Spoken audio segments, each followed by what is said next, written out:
Hey everybody, this is Rydo and we are back with another recording of Hearthstone.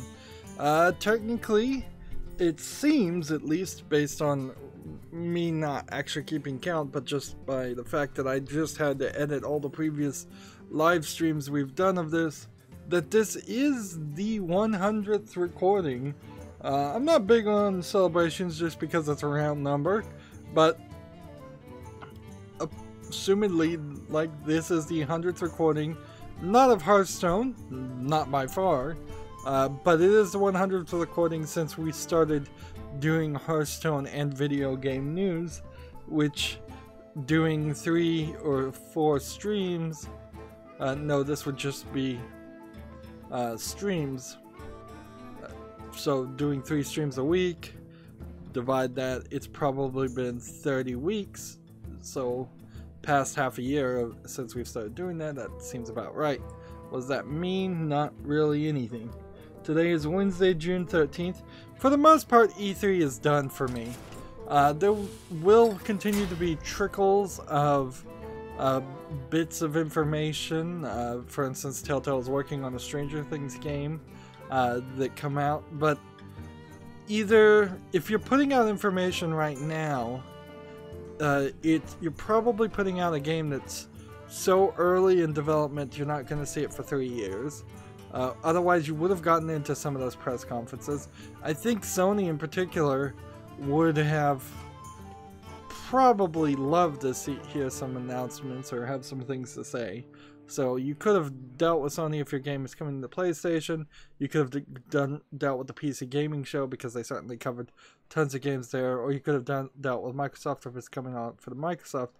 Heck, you could have even probably done a deal with Ubisoft or EA or Square Enix to release your game during one of those press conferences and get it up front where more people will see it. Now, if you're releasing a game, it's because you're showing a trailer or have a playable demo on the E3 show floor, which is really going to be a very limited audience of people that see that. It makes a lot more sense if you're trying to get away from E3 big press conferences so that yours doesn't get lost in the crowd, to wait 2 or 3 weeks. And so it doesn't really make any sense to still be announcing things during E3. Today also, in this continuing system of Hearthstone to get people to actually log in and play during E3, today is the day where you log in and you get the free golden pack. I had already logged in earlier this morning just to make sure everything was alright. So let's open this. I have 3 of these for my 3 different accounts, and the Asian account, I guess, is the only account where I'm going to keep the goldens, and otherwise the other 2 accounts I'm just going to turn these things into dust, and I think the dust will be much more valuable. I wish golden packs happened a little bit more, but more so I wish golden packs would see none of those were dustable at all. I would very much like to have golden packs or something like golden packs that were guaranteed to be legendaries, even if they were worth, say, 35, if they cost the equivalent of 35 regular packs, or if a legendary pack only had 1 legendary in it. That would be much better for me, and I think most players. We're also getting these really it seems like the minimum is 60 gold and 60 dust, and the high is at least 100 gold and 100 dust quests, so I want to get those done. I don't think there's really a reason for me to want to play another another arena run, though. We got our free arena run entry, and we need to do the tavern brawl. I remember this brawl. This is the one that caused a chronological catastrophe. So, and this is just giving you a regular pack. So that's that. On top of that, it seemed like, as far as the release of new games on Steam, it seemed like people did, in general, either get stopped by Steam from announcing games during those the weekend and Monday, or they had enough good sense to not even release troll low effort games during that time. However, as soon as the press conferences stopped, it Let the hunt begin. Go. I'll give you a head start. So I don't really know what we're doing here, but let's go ahead and start with getting rid of all of those.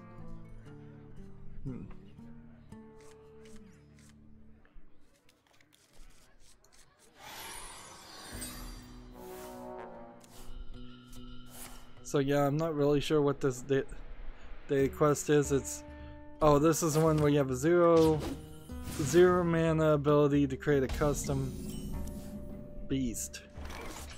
And so first thing, every turn we're gonna do something like this. Let's see, summon a 1/1/3 spider, summon 2 1/1 spiders, summon 2 1/1 spiders. This one is better than this one. Let's go with the cheapest one, and then that. And then play this. And do we have anything else we can do? No. So we're in there. E3 overall, I didn't get that list set up. We may at the end get back to cover a full list of all the games that were announced. There was a ton of games announced, but there is also a large contingent of what would you say, of grains of salt that you need to take with that, because the truth of the matter is that a lot of that stuff that was announced at E3 may never come to PC, so as a PC gamer that's a problem for me, or it may only come to Xbox, and if you're a PlayStation only gamer that's a problem for that person, or it may only come to PlayStation, which a lot of that happens, and if you're an Xbox only gamer or PC only gamer that's a problem. So only 1/3 of everything said in a rough and inaccurate guess is actually applicable to what you're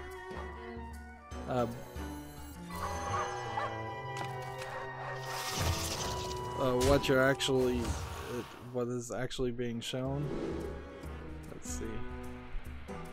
Let's take this one and this one, and then end the turn. I'm filling up my hand. Also, you kind of have to also stretch out all of the games across 3 years minimum. There was so many shown at Microsoft alone that unless we're getting 3 or 4 games released in every week, and they, like triple and double A games, there's no way it's all coming in 2019 or 2020. This is going into 2021. Of course, I'm not really ever making the claim I want to play every single game that exists in the world, but there is certainly a amount of those games that I'm very interested in. That worked rather nicely. Got rid of 2 poison things, and now we've got a beast with stealth that gains a bump up each time. Let's just go ahead and attack with this. Interesting, I wasn't expecting that.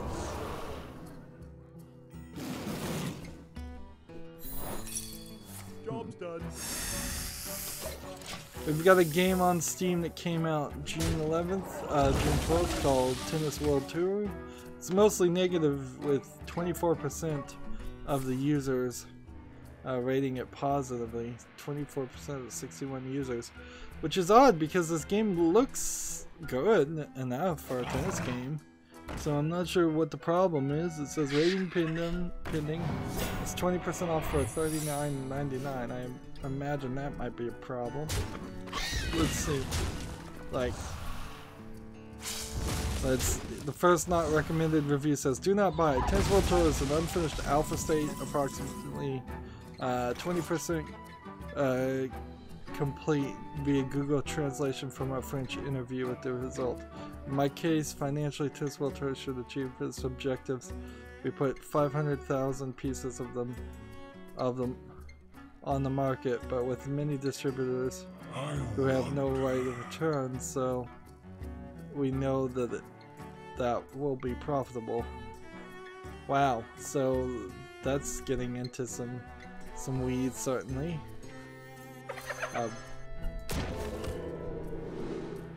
Let's see, take that and take that. Job's done. My hand's gonna be too full. So snippets from the internet. Games was only 20% complete weeks before release. Couldn't delay the game because of marketing and to get it out during French Open. Refined version planned for 2019. New game planned for 2020, 2021. Game will meet expectations and be profitable because 500,000 shipped to distributors, of which some have no right to return them. They want to increase their Metascore gradually and be in the 80s in the next few years. Next one says it not recommended. If you go into the config file, you can change the resolution there. Wow, I can't even adjust the resolution. So somebody snuck out a really bad game from a developer who has only one other game that is also negatively reviewed. And this publisher, on the other hand, it has more neutral reviewed than positive reviewed, but it does have some positive reviews. So they're moving in the wrong direction. I would argue. Senseless fate. Alright. Charge. Kill. This. This. This. And this.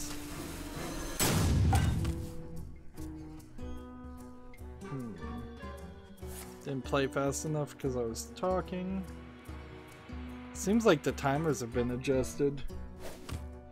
Next game we have on Steam, and most of today is not going to be games that came out on Steam. Most of the day will be recovering and getting some new details. After the E3 press conferences, I went through a lot of the articles I'd opened up to see if they had something interesting in them to say, or if they were simply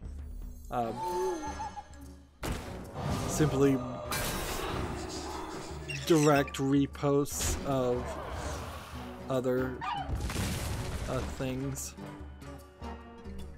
Let's see, misdirection, and I guess Grievous Bite.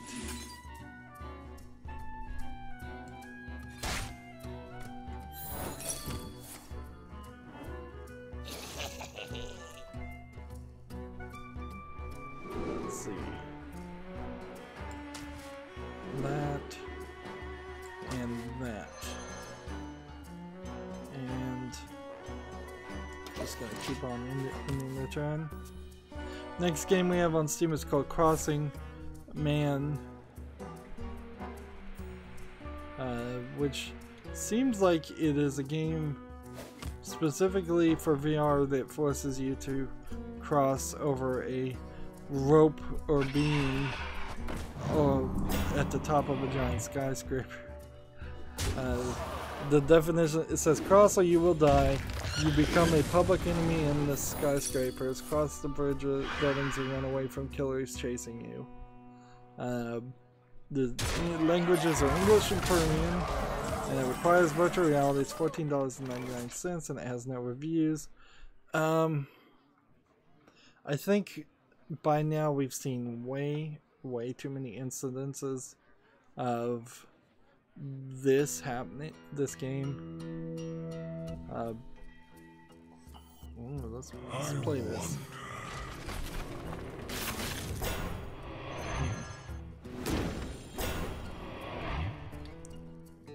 Let's see. Are you playing or?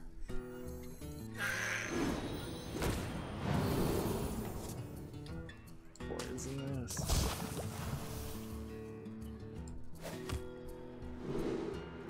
Silence and charge.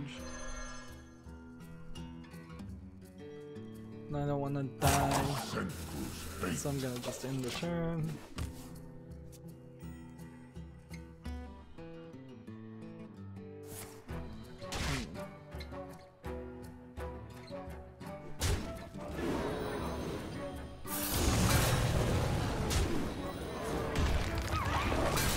About to lose.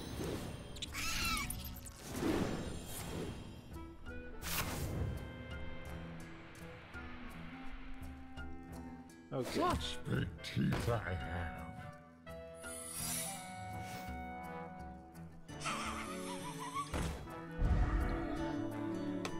Yeah, there's been way too many crossing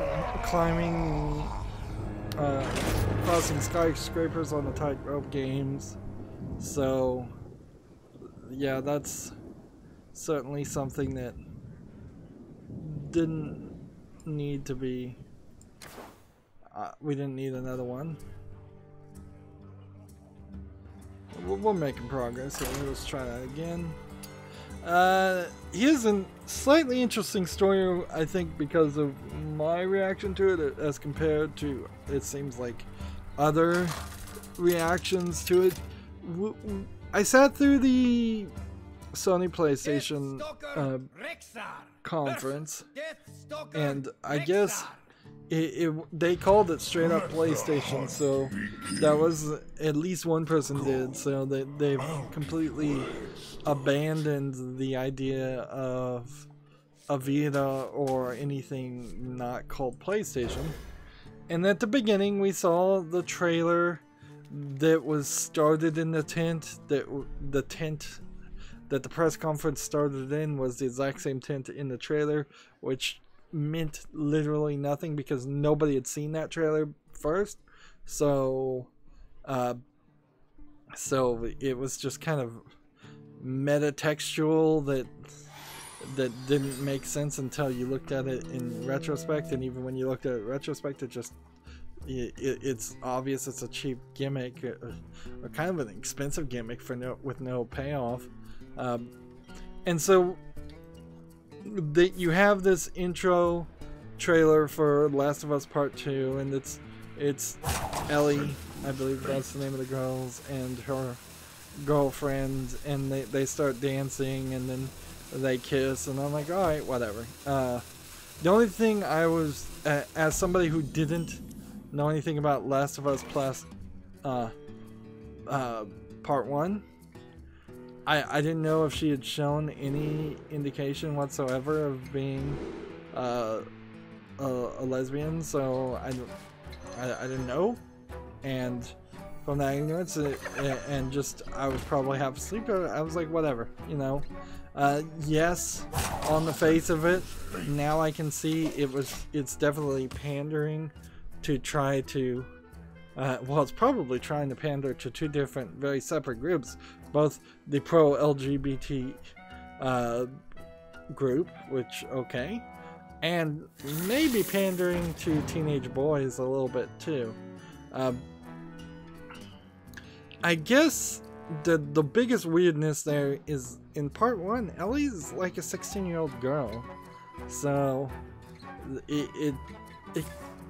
there's a time jump there, and without seeing that time jump and seeing her grow into an actual woman, it's kind of a weird thing. What they've opened the door to encouraging a lot of fan fiction art of Ellie as the 16-year-old girl character in the first game, kissing other girls and doing a lot worse. So you've just rule 34, is that the rule? Yourself into a lot of fan fiction porn for no real reason. Your Gamer's article, The Last of Us Part 2 stuns with a kiss and then with violence. Beauty and the Beast is the name of the title. I guess the Beauty and the Beast idea might be the idea is that they're trying to show Ellie as hyper graphic, hyper violent, and that whole game is hyper violent, which again, to me as an outsider, that's not what I thought The Last of Us Part 1 was about. But maybe it was, but I don't really think it going further and further in that direction is what you want. That doesn't strike me as the right move.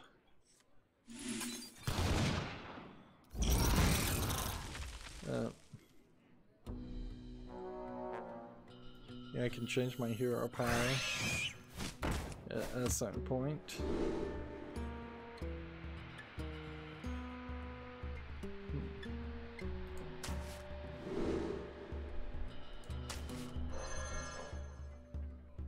Let's see.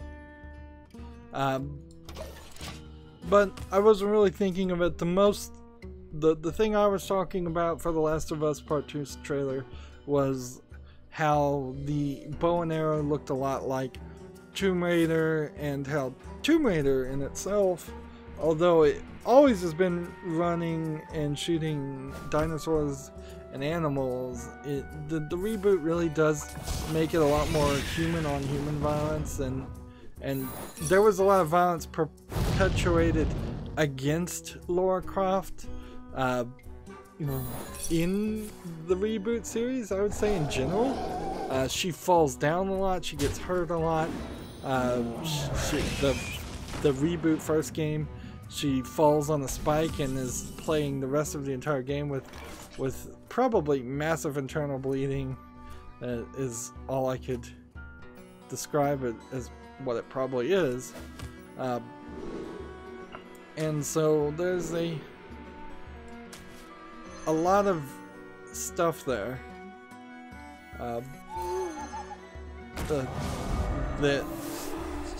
The violence kind of seems like it's out of place. Again, the bow and arrow seems like it's out of place.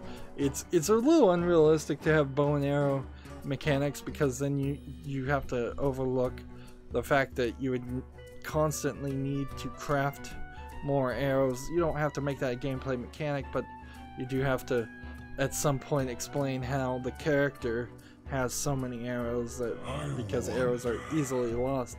And it's not as it's a lot more realistic to think you could probably rob a gun store in a post-apocalypse and fill backpacks upon backpacks with bullets, and as long as you're slightly conservative, you'll have enough bullets to last you until you shoot somebody else with a gun and take all their bullets. But arrows, I mean, you probably only fill an arrow if you just packed it completely full of arrows, and we're not being careful about like messing up the feathers and wanting the arrows to actually fly well. You can probably fill a backpack, I guess, with maybe 150, 200, 300 arrows, where the exact same backpack would probably, you could have 2,000-3,000 bullets. And arrows, while they do kind of have the idea of being recoverable, they're not that recoverable. They often just fly, or they hit the ground, and because they fly off into the air or hit the ground and then bounce up and fly off in the air, or they get stuck in trees and walls, or they just bend or break or shatter. There's a not as much of a replacement of reusability there. You might get lucky with an arrow and be able to use it to actively kill something 3 or 4 times, and then at that point I imagine the shaft is probably so warped and bent that it wouldn't have any rigidity.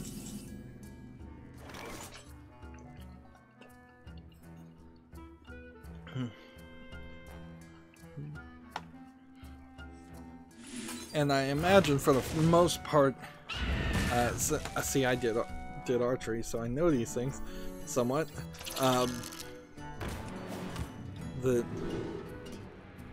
For the most part, if you hit something and kill it with an arrow, you're probably going to leave that arrow in, or it's not coming out as a solid thing. But that really doesn't have anything to do with this article. It's just, and this is really a small little article. It just kind of shows kind of a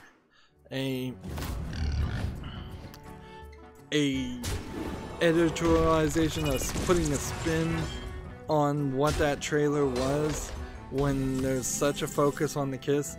For me, the kiss was nothing. I'm like, okay, that happened.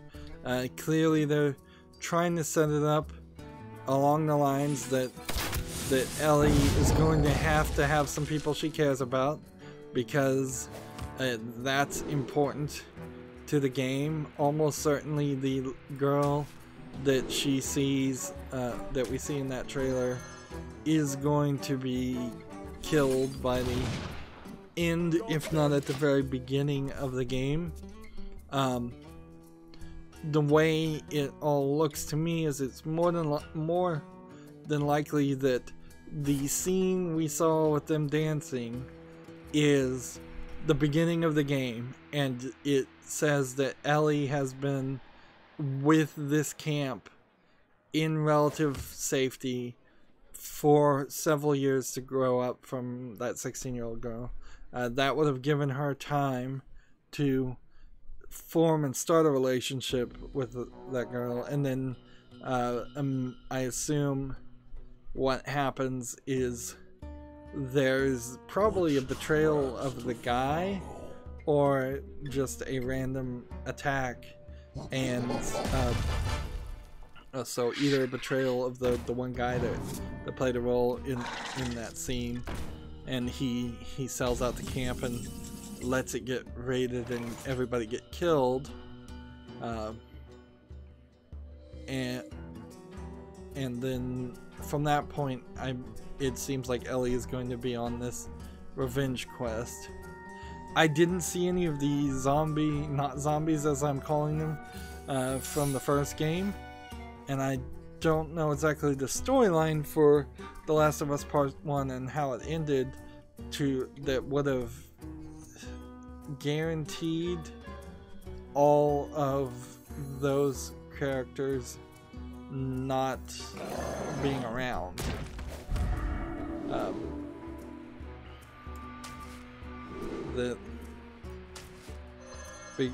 Because that's kind of what I would like it to be. Is I think those not zombie characters should be still around, but I didn't see any of them. And so if those zombie-like creatures are gone, it severely reduces the amount of actual stealth you needed to do. It seems like The Last of Us Part 1 was a lot more focused on playing some stealth mechanics, and less like the way I played Dishonored, at least, where I tried stealth mechanics for about 5 seconds. I got caught once, and then the rest of the entire level is running around shooting people. The first game feels like it really would have killed you and made you start over if you couldn't do the stealth mechanics. This game feels like it is much closer to a game that will totally be fine with and encourage the idea of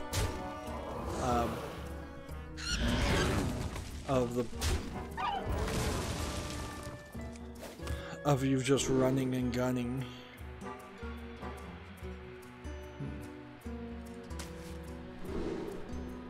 Let's hit that.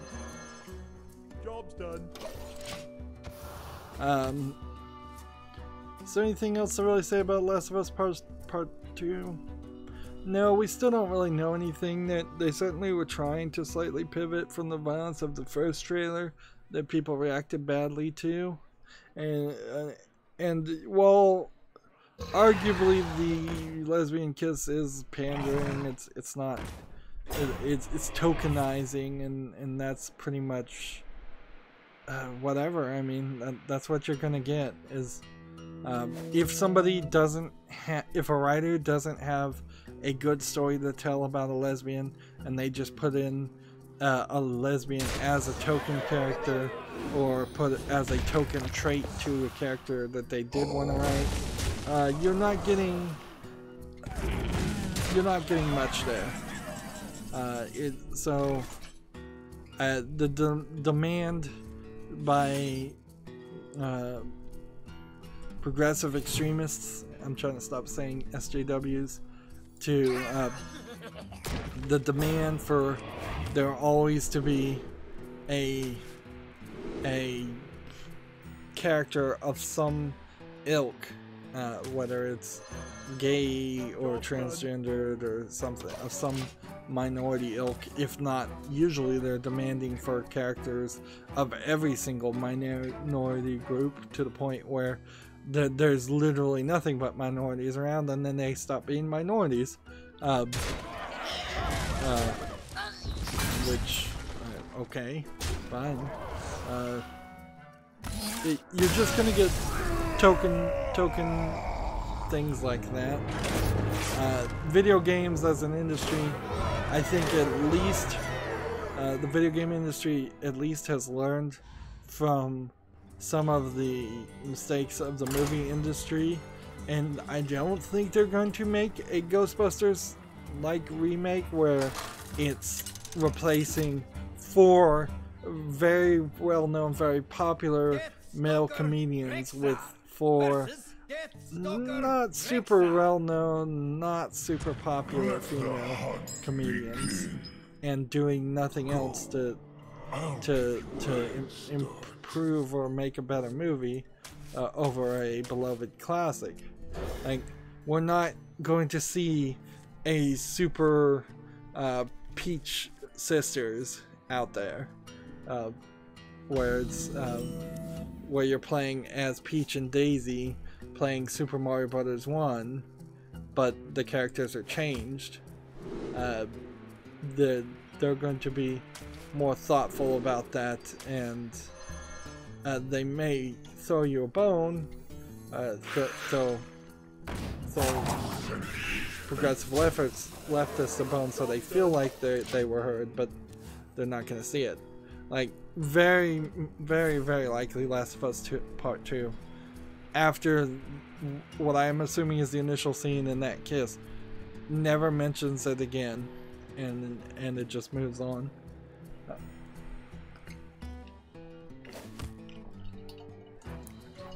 In a real way, the kiss is probably, I can't believe I'm still talking about this, I got so much more to talk about.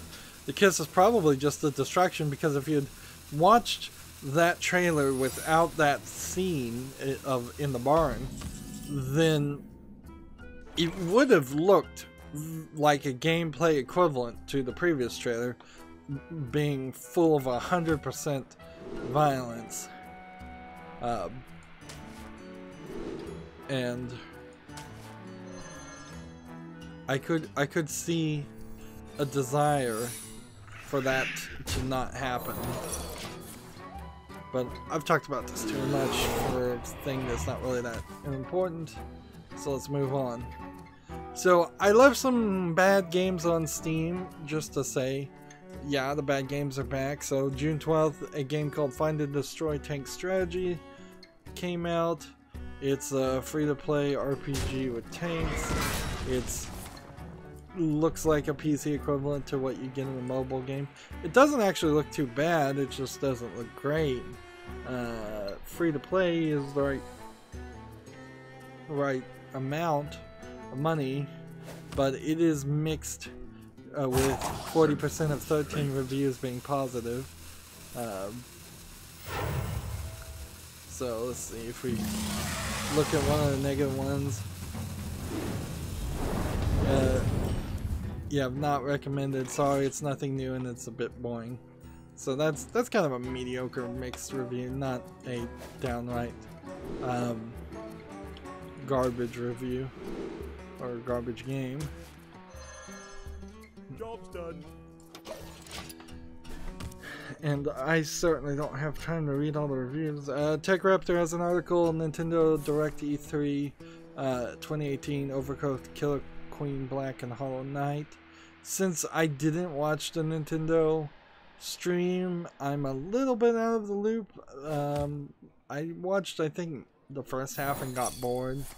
Killer Queen Black is this game that I never heard of, and it looks like people would like to play it, but it also looks like one of those games where it's friend fighting friend on a one-screen area. It looks a lot like Joust, which is a pretty old game.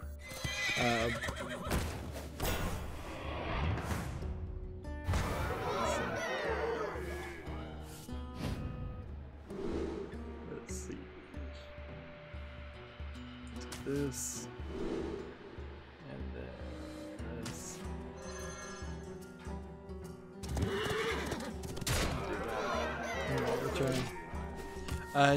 Killer Queen Black has this pixel art graphic style. Hollow Knight, people know what Hollow Knight is. And kind of that was all Nintendo had to talk about. They may have mentioned 4 or 5 other games that had already been announced, but they certainly dropped the ball. No Metroid Prime or Metroid announcements, no Star Fox announcements, no Mario announcements. Their big thing was the next Smash Bros. Is bringing back all the characters ever from the previous games, and that's kind of all they're doing, at least it seems like. It doesn't really feel like they're adding any other element. Let's do this, and then do this, and then just keep on crafting cards.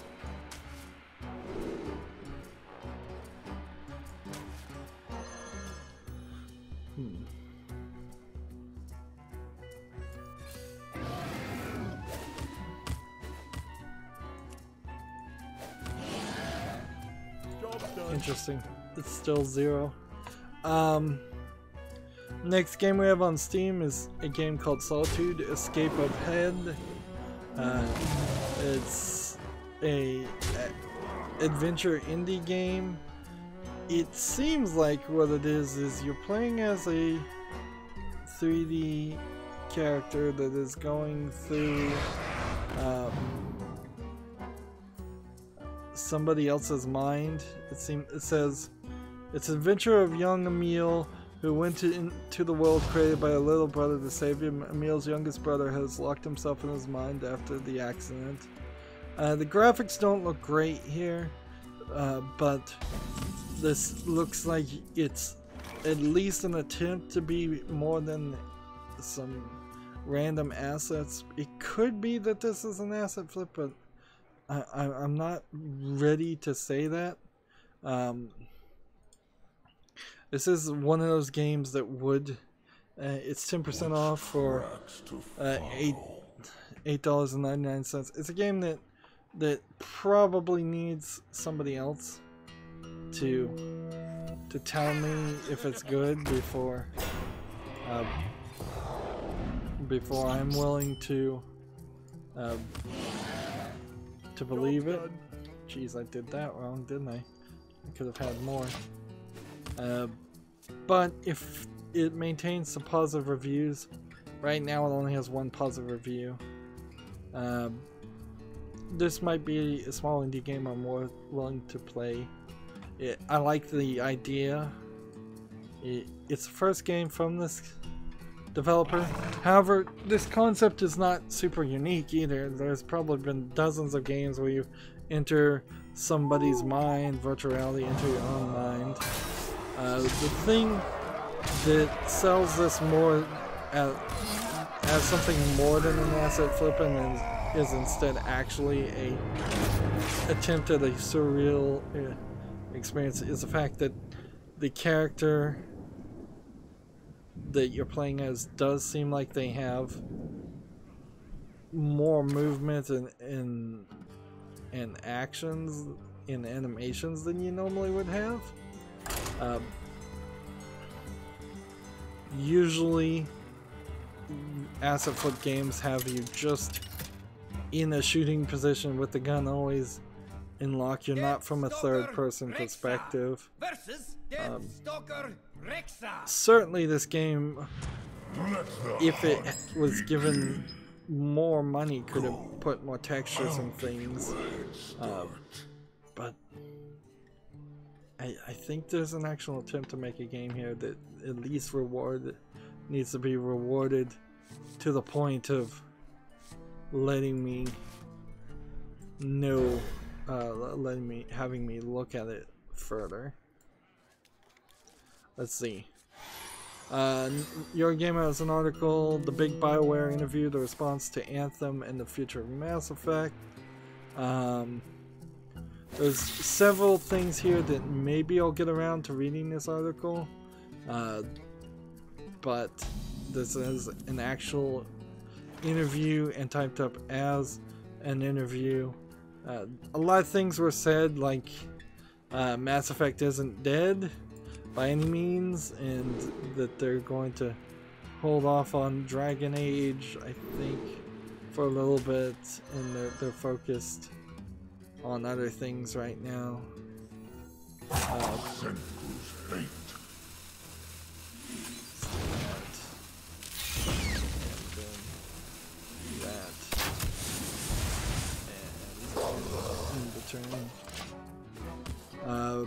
However, publishing an interview right now is not the best best time to be doing something like that. Let's see, so Echo Rush.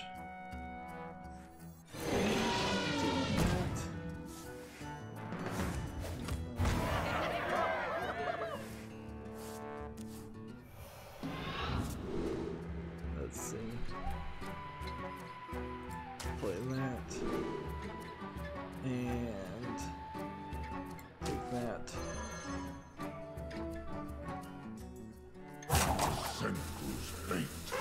Take that one. And do this. And in return. One of the games I don't believe was on the Nintendo press conferences, so Treehouse. Gung Ho Online Entertainment announced their game called Ninjala, Ninjala, for the Switch, a new player versus player action game. It looks very much like it is trying to be in the vein of the what is it, Squid Kids in that game, except for I guess they'd be ninjas and they wouldn't be painting the area. I guess that's one of the things you could take from that. Let's see. Play this.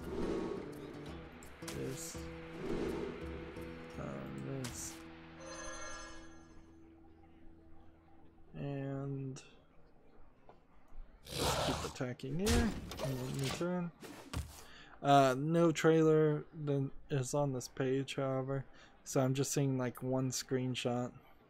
Unlike the Squid Kids, Ninja seems like it is more based in a modern time, modern world, and not some future 1,000 years of the Mushroom Kingdom, which is theoretically what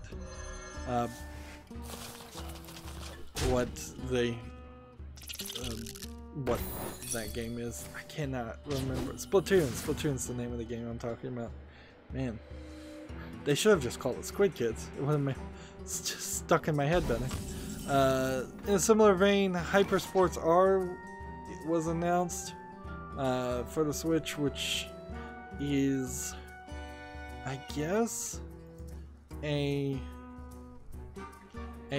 Olympics sports type thing. It looks like it's not particularly a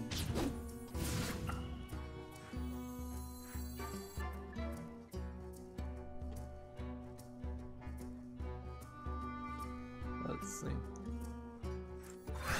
It looks like it's heavily based on some of those Olympic games for the NES, but now they have put in modern graphics. So the trailer starts by showing this. It's unrealistic immediately because you have a mix of both male and female people running track, and the female characters all have pretty sizable bust sizes that nobody who is an Olympian usually has. Maybe you could get some weightlifting ladies out there that have large bust size, but everybody else simply puts their body into such a strain that it often a lot of Olympians are just starting puberty because they're actually rather young, or they've delayed or stopped it from happening in a natural fashion. So having large busts is just not realistic. Also, more importantly than that, you don't have males and females compete together because it's unfair for somebody. It always is. And they keep just raising the cost of these. Alright, so this is a charge. Let's kill this one first. Darn it. Alright, and then let's kill this one. And then kill this one. Just try to play control. Let's see, we'll have a quick play. Hyperspace Sports R, we'll have a quick play in a campaign. And you compete up to 4 Joy-Cons. Additional details, including more sports modes, storylines, and launch, will come soon. Let's see, 20 plus characters, different sports, including track and field, beach volleyball, and swimming.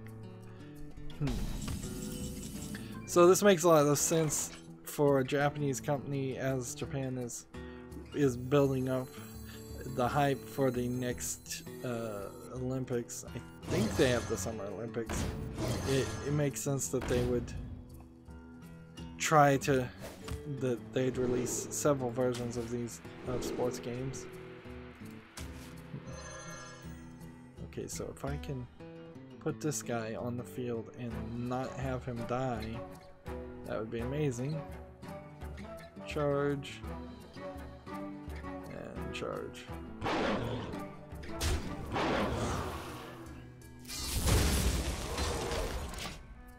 So that was another game that wasn't at the Nintendo Treehouse.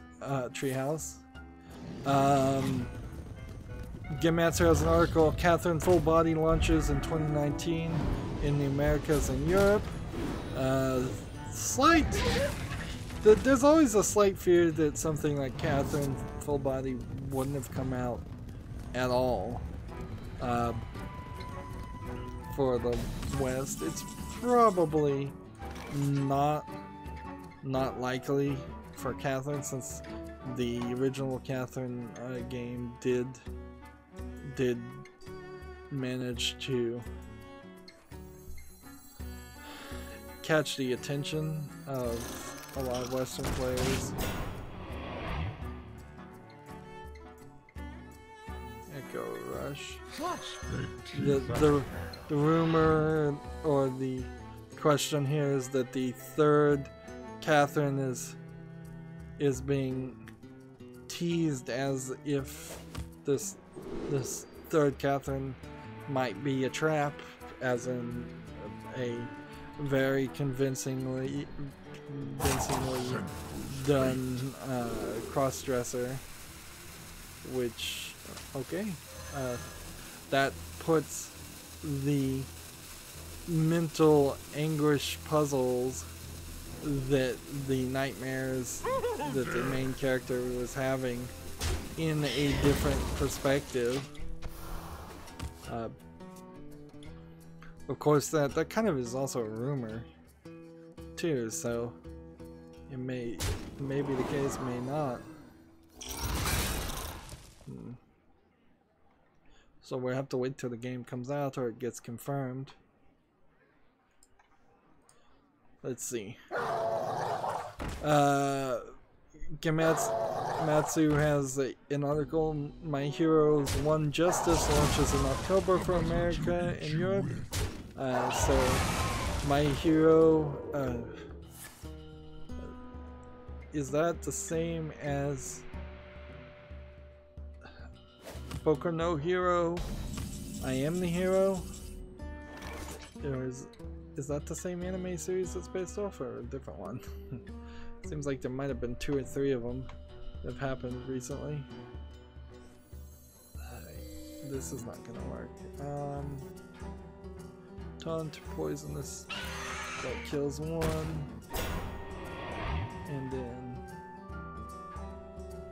that. And then this. We need something really low.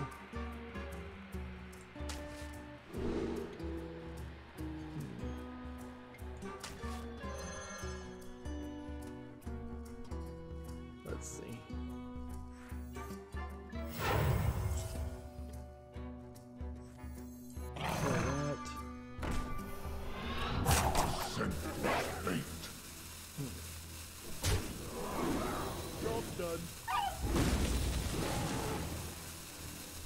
That didn't work. My Hero's One Justice comes out in Japan for the PS4 and Switch on August 23rd. It's coming out for the Xbox One, Switch, and PC in October. And that's probably all the information I need to give it right now. I'm not moving very fast, nor am I accomplishing too much. Speaking of not accomplishing too much, I did some scheduling yesterday as I was taking a day off from after all that E3 streaming, and it did certainly occur to me I'm kind of dropping the ball still as far as recording content, and I'm dropping the ball even though I think I've lowered the number of games I'm even covering. It seems like I'm consistently getting less and less enthusiastic about running this channel. There's just frustrations to it. I know that's not anything people want to hear. It's not something I even particularly want to say, but it does also seem like it is the case. So one thought I'm thinking about as I'm dropping the ball is potentially having the job's done. I'm about to lose anyways. I should have played more spells. I'm thinking about potentially doubling up on the number of Hearthstone episodes and filling in a time slot that way, because Hearthstone is still the only series that is moderately far ahead. But it's been a while. It's been since basically February that I've really put my nose to the grindstone. And I'm in a weird position now because I kind of need to take a break between playing Borderlands and like Borderlands 2 is still running on my PC from the last time I played it. Like it's still running from the word go. I'm pretty sure. I don't think I've crashed. It's crashed or anything. So I think it's just been running paused in my background since I started recording the whole series. But I kind of need to take a break there, and I need to play either another point-and-click adventure or another kids game or both. And yeah, I'm just dropping the ball. And meanwhile, I've thought of yet another project I want to work on, and I'm just getting more and more busy with Lego. I'm running out of Lego, so that at a certain point that's gonna. I've done a terrible job of spacing that out. I'm doing one like nearly every weekend, and oops, clicked the wrong thing. Job's done. That's certainly not going to pan out unless I start taking apart sets and redoing them, which I don't want to do that. I will tell you the expert creator set, the Detective's Office, feels like it was pretty much a bad set. I don't know if it was part of the last of a previous generation. There's a lot less bricks in that set compared to many other Lego expert creator sets, but I think the best one to probably compare it to is the Plaza Square set from Lego, because the Plaza Square set has three buildings and a large plaza in the middle, and the Detective's Office, in a sense, is trying to do something similar to that. They're on the first floor of the Detective's Office is a snooker hall, a hair cutting barber shop, and then on the second floor is a detective's office and an extremely tiny bathroom, and then on the third floor is a apartment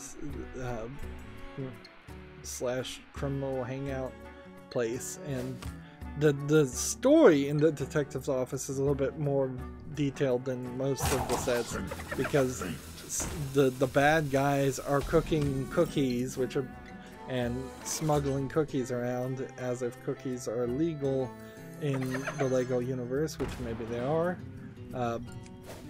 And the detective is this inept detective who doesn't seem like he is capable of catching anybody at doing anything.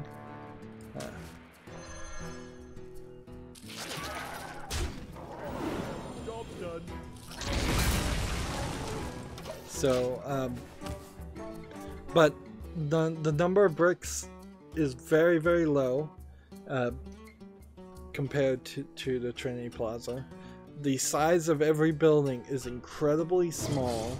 You're running, I don't even know if it's 6 studs. It's probably closer to 8, maybe even 10 studs on the inside, which is not enough to really do anything. So a great example is the sink.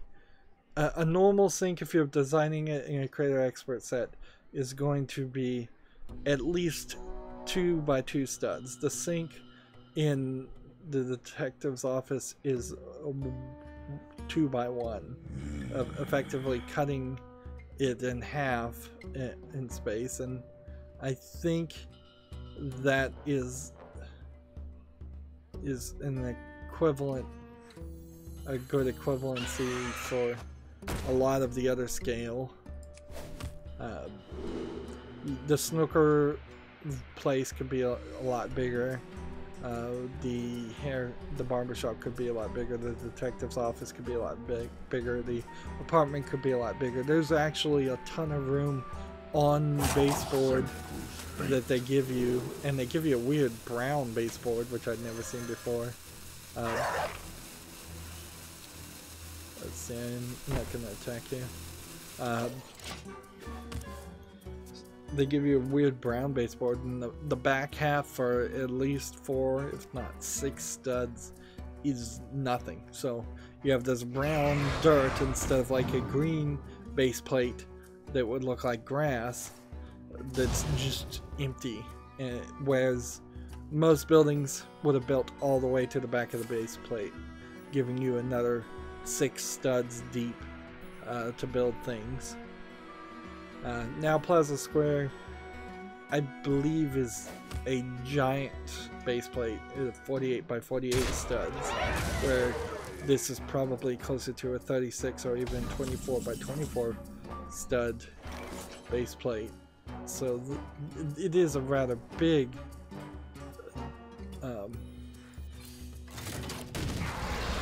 the Plaza Square is a rather big and rather good. It's probably their best expert creator set, but it also accomplishes what I would want to see. Anyways, I'm talking about Lego though, and I literally don't have time for that. Like, I swear now, my YouTube channel is not going to turn into a Lego channel. I can't afford it. And I'll talk about Lego in the future, but like, I could not afford to buy every single Lego set. And there's a ton of the ones that are for actual kids that are just boring.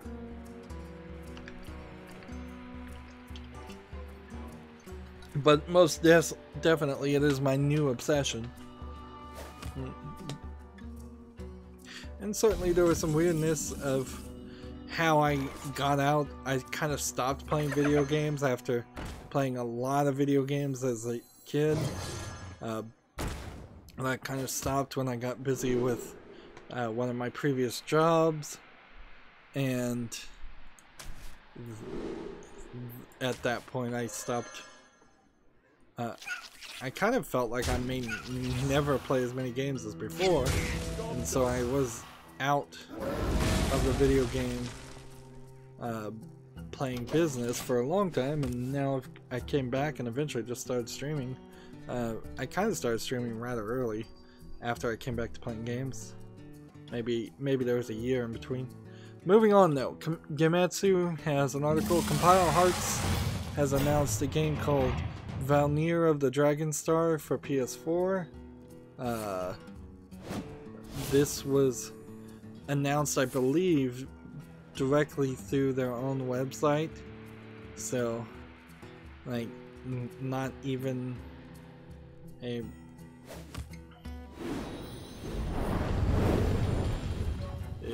That's kind of it. It looks like a Japanese RPG. And with one screenshot, that's one or two screenshots, that's all I can really tell you about it. It's coming out for the PS4.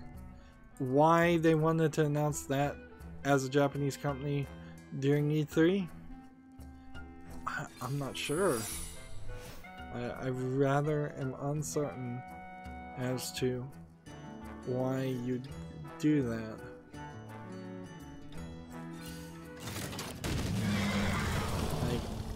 I'm not sure why half of these things are coming out at the time.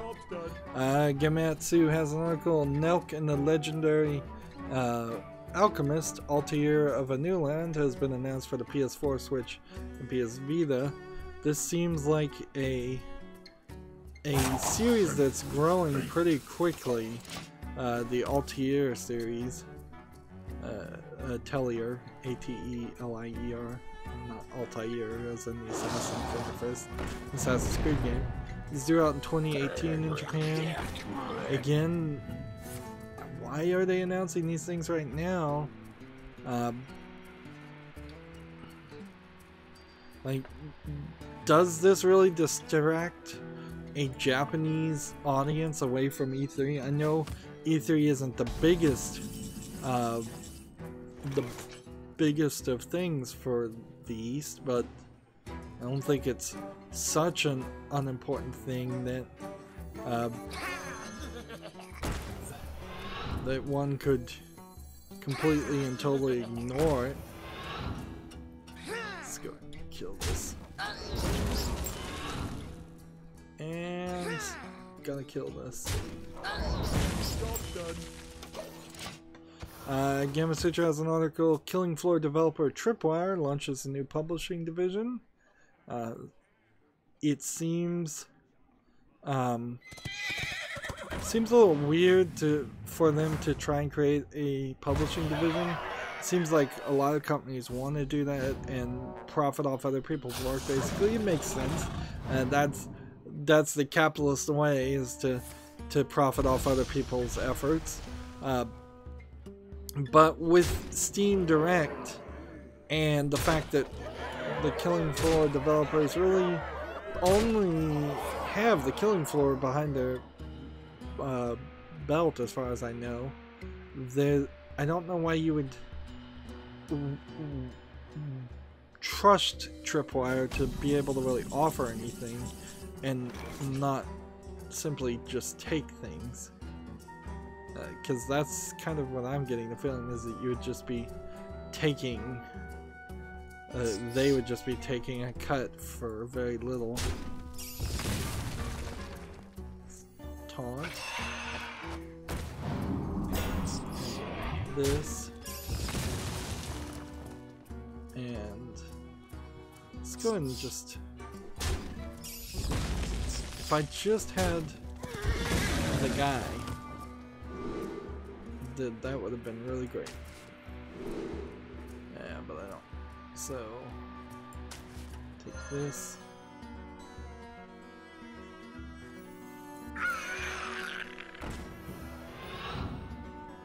Plus 2 attack immune this turn. Alright.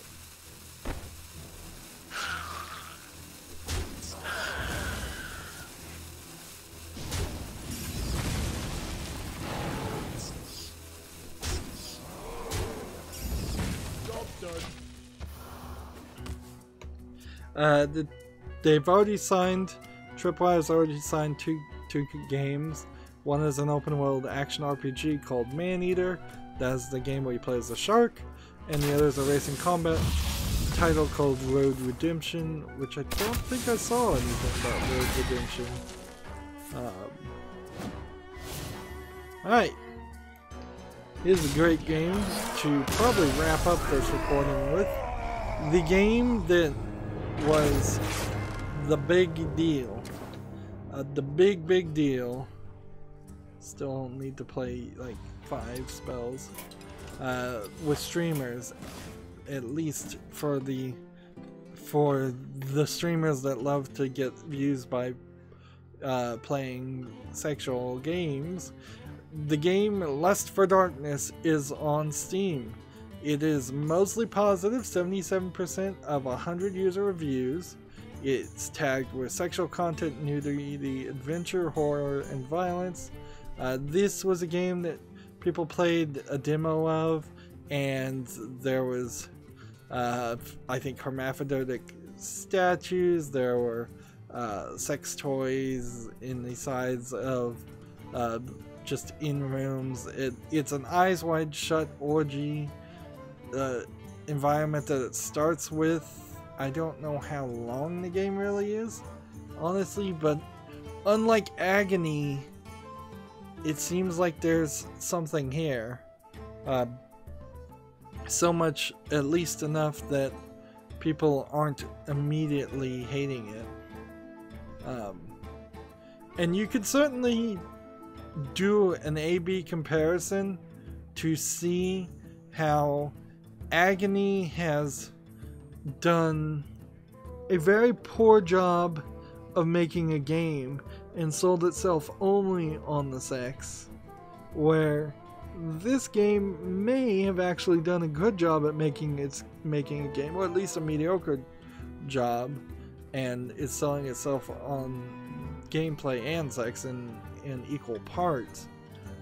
As I'm looking at the trailer, there's a considerable amount of sections that I didn't see in the demo, so it's not like you're just staying in the house that it takes place in the demo. It seems like you get to maybe a shifting reality outer place.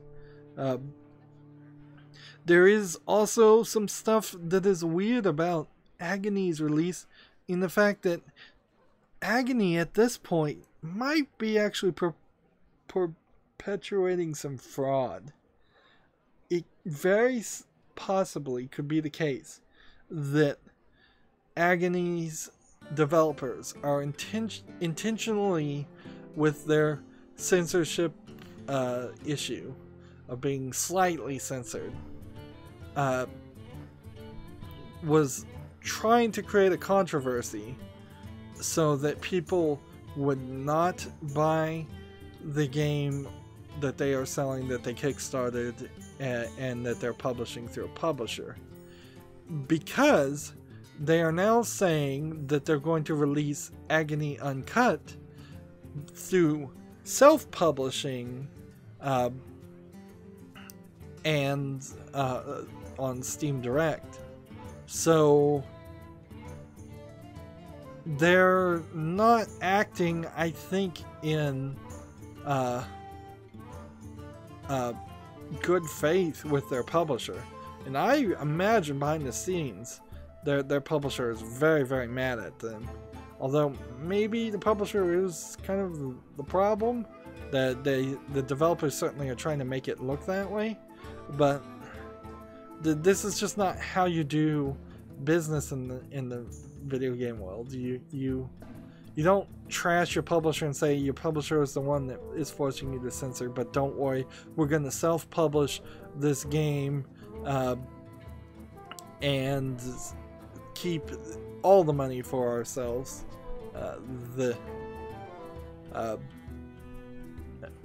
Later in an uncut version. Because one assumes the publisher actually helped fund the development of Agony, and unless they had and so the publisher should deserve any profits from it, and it seems like they're trying to stealing it. Let's see, on Lust for Darkness, before we break up, it's 10% off for $13.49. I think a cheap price is good. The first review is a not recommended. Really wanted to like this game, backed it on Kickstarter, but it just didn't deliver.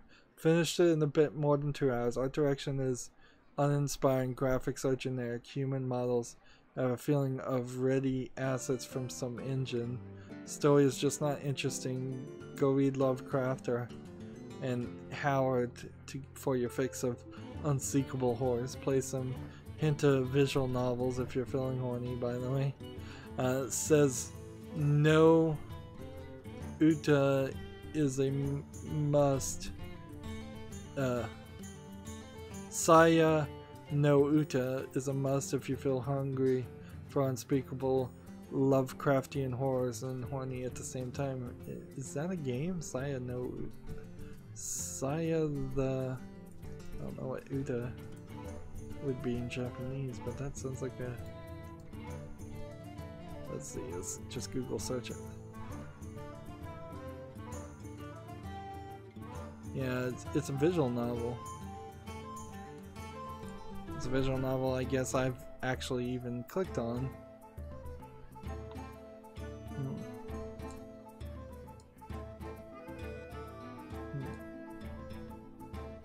Song of Saya. Lovecraftian horror visual novel. Okay. Not on Steam. Overall, it might be worth a couple bucks if you're really bored and have nothing to play. Otherwise, I wouldn't touch it. I think in general, I guess this is one of those games that I'm gonna have to follow / put on my wish list, but not. I'll put it on my wish list, but it is also one of those games where it would be way too much work to try to put this on Steam and censor everything.